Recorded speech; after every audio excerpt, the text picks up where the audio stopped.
Assalamualaikum warahmatullahi wabarakatuh.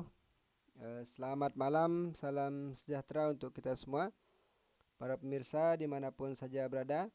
Kali ini saya akan membacakan sebuah berita terkait dengan komentar Pak Jokowi ya, yang mungkin bila bosan atau apa gimana ya, karena selalu dihubungkan atau dikaitkan dengan Anies Baswedan.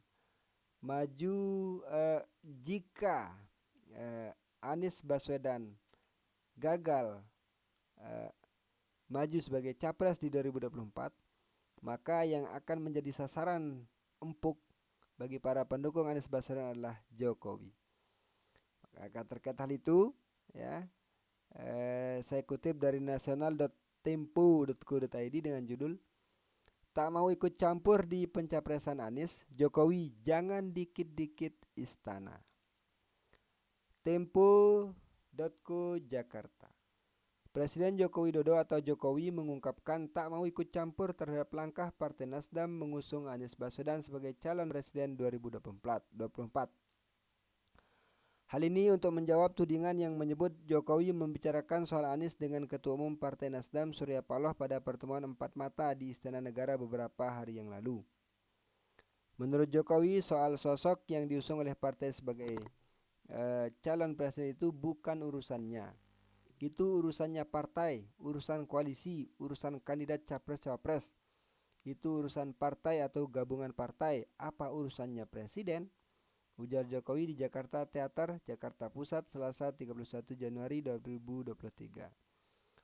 Jokowi menyebut dirinya memiliki pekerjaan yang banyak, sehingga ia tidak ada waktu memikirkan dinamika politik tersebut. Jangan sering dihubungkan dengan istana, dikit-dikit dengan istana. Istana pekerjaannya banyak, kata Jokowi. Pertemuan Jokowi Surya Paloh diduga bahas Anies. Direktur Eksekutif Parameter Politik Indonesia Adi Prayitno menyebut pertemuan Surya Paloh dengan Jokowi merupakan pertanda hubungan keduanya masih baik-baik saja. Jokowi dan Paloh bertemu di Istana Negara, Jakarta Pusat pada Kamis lalu di tengah isu keretakan hubungan di antara keduanya. Pertemuan Jokowi dan Surya Paloh mengindikasikan hubungan keduanya masih bisa diselamatkan, kata Adi saat dihubungi Tempo Sabtu 28 Januari 2023. Adi menjelaskan pertemuan ini menegaskan Jokowi dan Surya Paloh masih bisa saling berkomunikasi, tak seperti yang dipersepsikan selama ini bahwa keduanya bersitegang dan hubungannya renggang. Menurut Adi, hal ini bisa menjadi momentum rekonsiliasi politik antara Jokowi dan Surya Paloh. Minimal pertemuan kedua tokoh ini bisa meregangkan otot dan saraf politik yang belakangan mulai saling mengeras, kata Adi. Meski begitu, Adi menyebut pertemuan itu tak lantas menghapus kemungkinan Jokowi melakukan reshuffle kabinet. Sebab Partai Demokrasi Indonesia Perjuangan atau PDIP berkali-kali menyampaikan desakan agar Jokowi mengevaluasi dua menteri Nasdem. Kemungkinan yang masih 50-50 bahkan gelap gulita. Pertemuan ini menegaskan dua hal sekaligus. Satu sisi disampaikan soal kemungkinan reshuffle ke Menteri Nasdem, satu sisi lainnya menegaskan tak ada reshuffle apapun, kata dia. Berita selanjutnya, PDIP minta dua menteri Nasdem dievaluasi. Ketua Dewan Pimpinan Pusat PDIP Jarod Saiful Hidayat mengusulkan dua menteri Nasdem yaitu Menteri Pertanian Syahrul Yassin Limpo dan Menteri Lingkungan Hidup dan Kehutanan Siti Nurbaya Bakar dievaluasi tidak hanya didasarkan pada kinerjanya.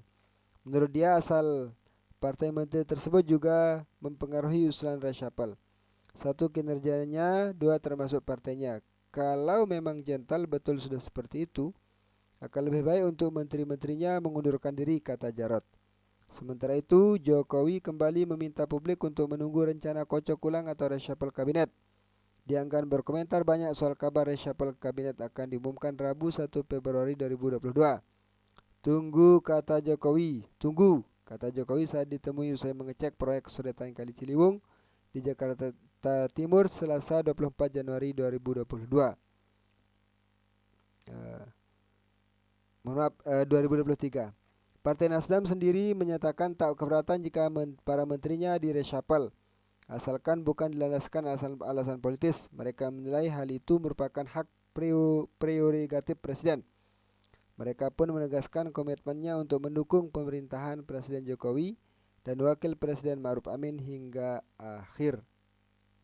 Ya. Para pemirsa, dimanapun saja berada, itu komentar Pak Jokowi ya terkait dengan Anies Baswedan. Tapi sangat sulit sekali untuk tidak menghubungkan antara Pak Jokowi dengan dengan Anies Baswedan. Menurut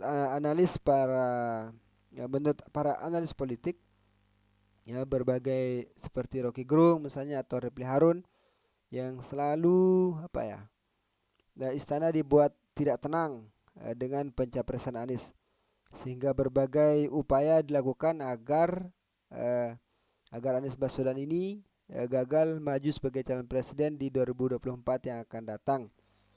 Baik yang upaya dilakukan secara halus maupun atau melalui cara diplomatis, misalkan dengan membujuk Nasdem atau memanggil Nasdem oleh Jokowi, di mana salah seorang petinggi Partai Nasdem mengatakan bahwa salah satu isi atau materi dari pertemuan tersebut adalah Pak Presiden protes mengapa tidak konfirmasi terlebih dahulu kepada Presiden sebelum mendeklarasikan seorang tokoh, ya, seorang tokoh. Banyak yang mengindikasikan seperti saya sampaikan di awal, agak aneh kalau kita tidak menghubungkan antara Jokowi dengan Anies Baswedan.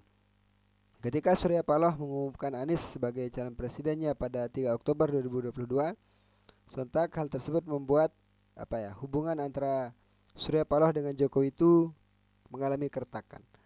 Ketika Surya Paloh menghadiri acara ulang tahun Partai Golkar, ya, dan acara tersebut juga dihadiri oleh Presiden Joko Widodo, bagaimana saat itu viral perlakuan Jokowi kepada Surya Paloh yang tidak mau dipeluk oleh Surya Paloh, sehingga pada saat itu Surya Paloh memutuskan untuk untuk pulang duluan, tidak menunggu acara selesai. Yang lain adalah bagaimana Surya Paloh tidak menghadiri acara undangan pernikahan anaknya Jokowi, yaitu Kaisang Pangarep, di mana pada saat itu dia beralasan akan pergi untuk berobat ke Jerman. Ya, padahal semua orang tahulah itu alasan itu dipakai untuk menghindar dari acaranya Pak Jokowi. Yang lain juga bagaimana Luhut Binsar Panjaitan, ya, menemui Surya Paloh di London, Inggris, yang katanya menurut para pengamat politik, hal tersebut dilakukan sebagai salah satu upaya untuk menarik kembali dukungan Partai Nasdem kepada Anies Baswedan. Nah, sepertinya ya istana benar-benar khawatir akan seandainya Anies Baswedan maju, terutama terkait dengan program-program strategis atau proyek-proyek strategis. Yang paling dikhawatirkan adalah pembangunan IKN, Ibu Kota Negara. Sebab menurut internal pemerintah itu sendiri, atau dari salah seorang petinggi PDIP, Adian Pitupulu, mengatakan bahwa tidak mungkin IKN akan dilanjutkan seandainya Anies Baswedan menjadi presiden. Banyak juga komentar-komentar terkait hal tersebut. Sekali lagi, sangat sulit untuk tidak menghubungkan antara apa yang terjadi pada Anies Baswedan dengan istana, dalam hal ini Presiden Joko Widodo. Nah, kita menunggu bagaimana reaksi fakta politik yang akan terjadi di beberapa waktu yang akan datang, di tengah manuver-manuver yang dilakukan oleh Surya Paloh dengan menemui beberapa ketua umum partai politik, ya, seperti Golkar, PKS, Demokrat, dan bahkan ada rencana untuk menemui Ibu Megawati Soekarno Putri. Tapi hal tersebut belum mendapat respon dari DPP PDIP. Kalau tujuannya seperti yang dikatakan Hasto, sang sekjen, katakan dia menyambut baik seandainya Surya Paloh ingin bertemu dengan Ibu Ketua Umum dengan catatan untuk membahas permasalahan bangsa, bukan untuk membahas capres ataupun cawapres. Kalau tersebut yang dilakukan maka nanti dulu lah, sebaiknya tidak usah, kata Hasto. Sekian, assalamualaikum warahmatullahi wabarakatuh.